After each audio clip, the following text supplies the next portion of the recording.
And here we have it, another chess grandmaster who's obviously been doing their Super King levels and learning from me.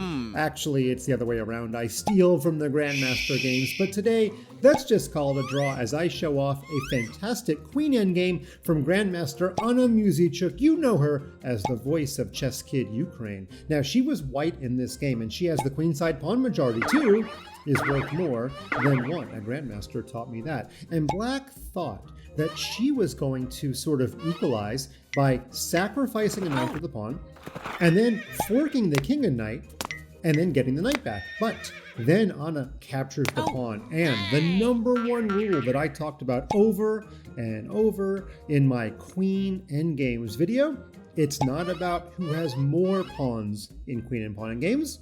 It's about who has the furthest advanced pawn. And right now, technically, by the letter of the law, this is the most advanced pawn. But what I'm really getting after is the fact that this pawn is going to motor down the board. And watch how Anna does not concern herself with having more pawns. She's not greedy. She's a pretty generous person. She wants to have the furthest advanced pawn. That B pawn makes this game really hard for black to hold. I'm not going to call it winning for white, but man, is it difficult. So black starts out with king to G7, and Anna does not need me to tell her twice. Pawn to B4, here we go. Now black plays this move H5, which sets up Anna for the first of many instances where she offers the transition to a king and pawn endgame. She plays this move Queen C5.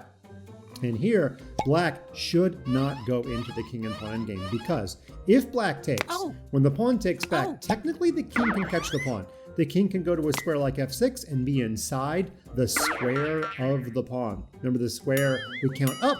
1, 2, 3, we count to the right, 1, 2, 3, because squares have equal sides and width, and hopefully you listened in your math class. And the black king is just barely inside the square of the pawn. However, now Anna would trade pawns, and while this king has to walk all the way over to win this pawn, Anna's king would move up and capture this pawn, and she would win with her passed H pawn. You can work out the rest on your own. Okay, let's go back. In this position, black decided not to trade queens, but then she makes a quick capture, trying to mess up black's pawns.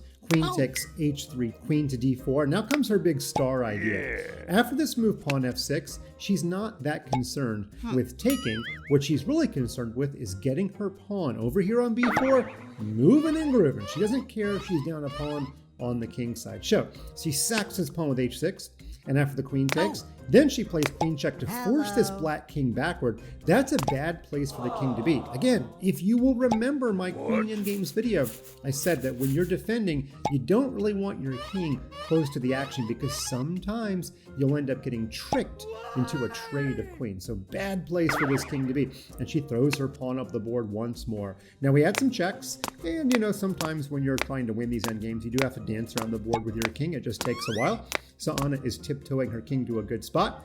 And finally, the checks have run out. So black played this move G5, and Anna plays the fantastic move queen to D4, which not only removes the blockade of her pawn, but for the second time, she offers the transition to a king and pawn endgame, which is actually winning, because if the queen takes, when her king takes back, this pawn will not be a decoy. She'll be able to walk her king up to the square A7, and then this pawn will have it all free to the other side of the chessboard. So black wisely did not go into that, but the problem is, how can the queen defend the pawn? Well, I don't see a way to do that either. So you might think, hey, but the queen can give check. But this goes back to what I said. The black king does not want to be this close to the action, because now Anna will force a trade of queens, and now black has to go into a losing king and pawn endgame. White will surely win with this pawn. Okay, so now it's just a matter of technique, as they say, because once black moves the queen, now Anna starts pawn shopping. She even teases her opponent a little bit by playing a couple of checks. Then she grabs another pawn, and in this position with an extra pawn and with the king supporting that pawn off the board, there's a couple of ways to win. But the first thing she does is she charges that pawn up the chessboard, and every time that pawn gets blockaded, the queen can always get to a square like C7 and remove the blockade. So black resumes the checks, and now we just have to find a safe hiding place for the king, and the white king has in fact hid out on this square. Now I know the checks are not technically done, but watch what Anna keeps doing. Let's say the queen gives check. Now she'll move her king here, and if the queen gives check, she keeps on finding a fork which trades the queens. And of course, this would be a very easily winning king and pawn endgame because our hero stays alive on b6. The way the game actually ended is that black played this move, king h4, and then she played this move, pawn to f4, and black actually resigned because this pawn is pinned. She's about to win a second pawn.